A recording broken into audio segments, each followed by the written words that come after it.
നമസ്കാരം. ഇന്ന് ഞാൻ പറയാൻ പോകുന്നത് ഇസ്ലാമോഫോബിയ. ഫോബിയ എന്നുള്ള വാക്ക് നിങ്ങൾക്കൊക്കെ അറിയാം. ഒന്നിനോട് തോന്നുന്ന അകാരണമായ ഭയം അല്ലെങ്കിൽ വെറുപ്പ്, അടിസ്ഥാനരഹിതമായ ഭയം, അതാണ് ഫോബിയ എന്നുള്ള വാക്ക്. ഹൈഡ്രോഫോബിയ ഉണ്ട്. പേവിഷബാധ ഏറ്റ് അവസാന സമയം വെള്ളത്തിനോട് തോന്നുന്ന ഭയം, അകാരണമായ ഭയം. അപ്പോൾ ഇസ്ലാമോഫോബിയ എന്നാൽ എന്താണ്? ആദ്യം തന്നെ പറയട്ടെ, ഇസ്ലാമോഫോബിയ എന്ന വാക്ക് ഇസ്ലാം മതമൗലികവാദികളും തീവ്രവാദികളും ഇസ്ലാമിസ്റ്റുകളും എല്ലാം ചേർന്ന് ഉണ്ടാക്കിയ വാക്കാണ്. ഇസ്ലാമിനോടുള്ള ഭയം അടിസ്ഥാനരഹിതമാണെന്ന് സ്ഥാപിക്കാനുള്ള വാക്ക്. ഇസ്ലാമിസ്റ്റുകൾ നമ്മുടെ പോസ്റ്റിൻ്റെ ഇടയിലൊക്കെ ഇസ്ലാമോഫോബിയ എന്ന് എഴുതുന്നത് കാണാം. ആർക്കും ഇതിൻ്റെ ശരിക്കുള്ള അർത്ഥം ആർക്കും അറിയില്ല.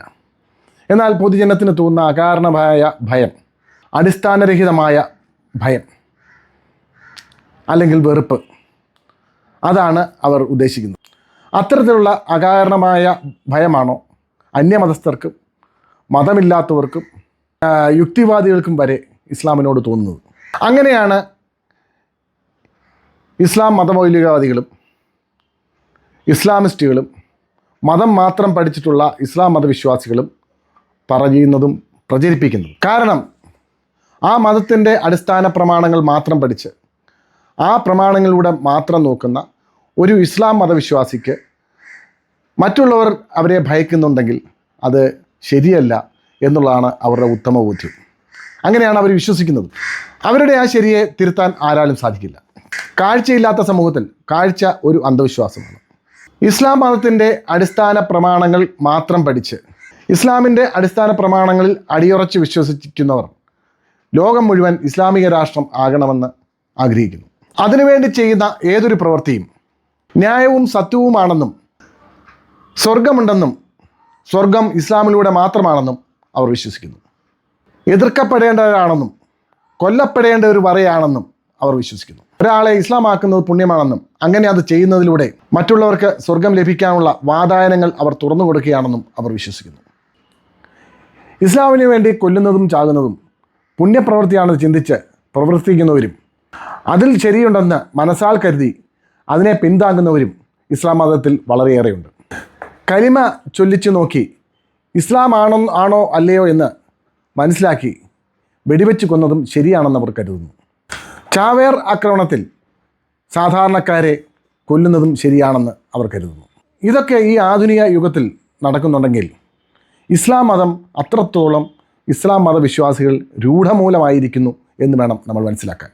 യഥാർത്ഥത്തിൽ ഇസ്ലാമോഫോബിയ എന്ന വാക്ക് അനുചിതവും അർത്ഥവിരുദ്ധവുമാണ്. ഇസ്ലാമോഫോബിയ അല്ല ഇസ്ലാം മതസ്ഥരല്ലാത്ത മറ്റു ജനങ്ങൾക്കും മതമില്ലാത്തവർക്കും തോന്നുന്നത് ഇസ്ലാമോ ഫിയറാണ്. അത് മനസ്സിലാക്കാത്തത് ഇസ്ലാമിസ്റ്റുകൾക്കാണ്. അവർ വിചാരിക്കുന്നത് ജനം അവരെ അകാരണമായി ഭയക്കുന്നു എന്നാണ്. കാരണം അവർ മതത്തിന് വേണ്ടി ചെയ്യുന്ന ഏത് ഹീനപ്രവൃത്തിയും ശരിയാണെന്നും നല്ലതാണെന്നും ധർമ്മമാണെന്നും അവർ വിശ്വസിക്കുന്നു. ആ ഹീനപ്രവൃത്തികളെ എതിർക്കുന്നവരാണ് ഹീനർ എന്നവർ വിശ്വസിക്കുന്നു. ഇസ്ലാമിനെ വിമർശിക്കുന്ന പോലും പാപമായി കാണുന്നവർ അങ്ങനെ ചിന്തിക്കുന്നതും അതിനെതിരെ പ്രവർത്തിക്കുന്നതും അക്രമാസക്തരാകുന്നതും അവരുടെ ശരിയാണ്. അത് അവരുടെ മാത്രം ശരിയാണെന്ന് മനസ്സിലാക്കിക്കാൻ കഴിയാത്തതാണ് ഈ ക്രൂരതയുടെ എല്ലാം അടിസ്ഥാനവും. കാരണം അവരുടെ ബുദ്ധിമണ്ഡലം അത്തരത്തിൽ ക്രമപ്പെടുത്തിയിരിക്കുന്നു.